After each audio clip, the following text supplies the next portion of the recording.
চোখটা কালচিটে পুরো ঢাকা, এইখানে মেরেছে, হাতটা বেরিয়ে গেছে গো, আর রক্ত বমি নাক দিয়ে মুখ দিয়ে বেরিয়েছে গো।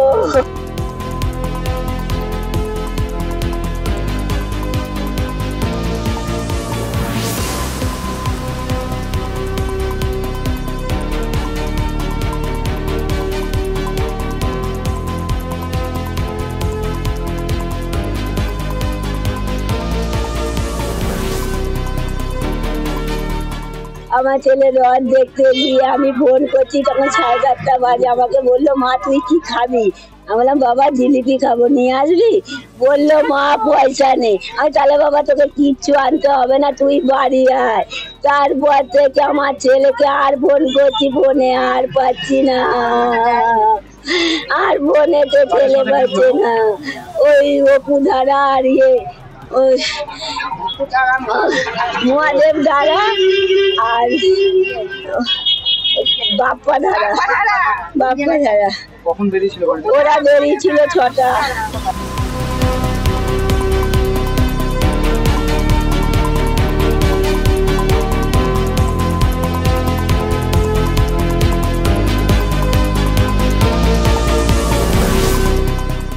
আমার ওই 3টে ছেলেকে নিয়ে গেছে, ওরা 3জনেই মেরে দিয়েছে আমার ছেলেটাকে।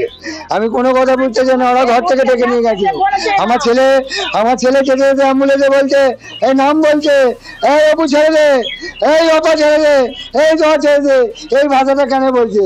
ও গাড়িতে যেতে যেতে কেন বলছে? হ্যাঁ খুন করেছে, আমার ছেলেকে খুন করেছে, ওটাই জানতে চাই এই 3জনের কাছ থেকে। এই দেখুন এই জামাগুলোকে টিপে ধরেছি, অ্যাক্সিডেন্ট করলে তো জামা ছিঁড়া থাকে। এই দেখুন জামার দাগ, এই সব টিপে ধরেছে আমার ছেলেকে, টিপে ধরে 2জনা পায়ে বসেছে, একজনা বুকে বসে, বোতল হোক কোনো কিছু রড হোক যাই হোক দিয়ে মেরেছে, বুকে লাশ ফাঁস যা পেয়েছে মেরেছে। 15 বছর ছেলেকে খুন করে দিল। এখানে এর আগে একটা মার্ডার হয়েছিল, আপনারা নিশ্চয়ই জানেন। এরকম প্রত্যেক এরকম হবে নাকি? আপনারা এমন কিছু ব্যবস্থা নিন যেন শাস্তি পায়, 3 মাস জেল খেটে যদি আমাদের বাড়ির সামনে ঘুরতে আমরা দেখবো, বলুন তো? আমরা জানতে চাই আমার ভাইকে মারা হলো কেন মারলো? আচ্ছা যদি এটা মারতো আমরা ভাবতাম যে কিছু দোষ করেছে। ও একটা বাচ্চা ছেলে, কিচ্ছু জানে না, ওকে প্রতিবন্ধী, একটা ঘুরে চলে গেলে ডাকলে শুনতে পায় না, জানেন? তাহলে সেই ছেলেটাকে কি করে মারতে পারলো?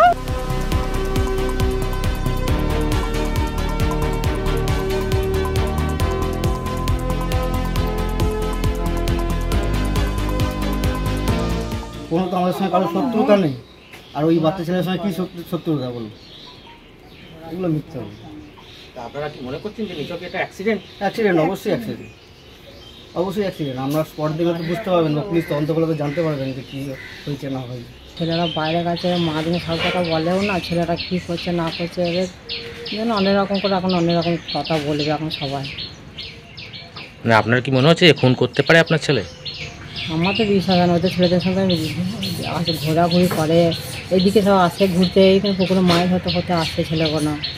অর্পণের সঙ্গে মেলামেশা করতো আপনার ছেলে? এই যে আসতো, ঘুরতে আসতো।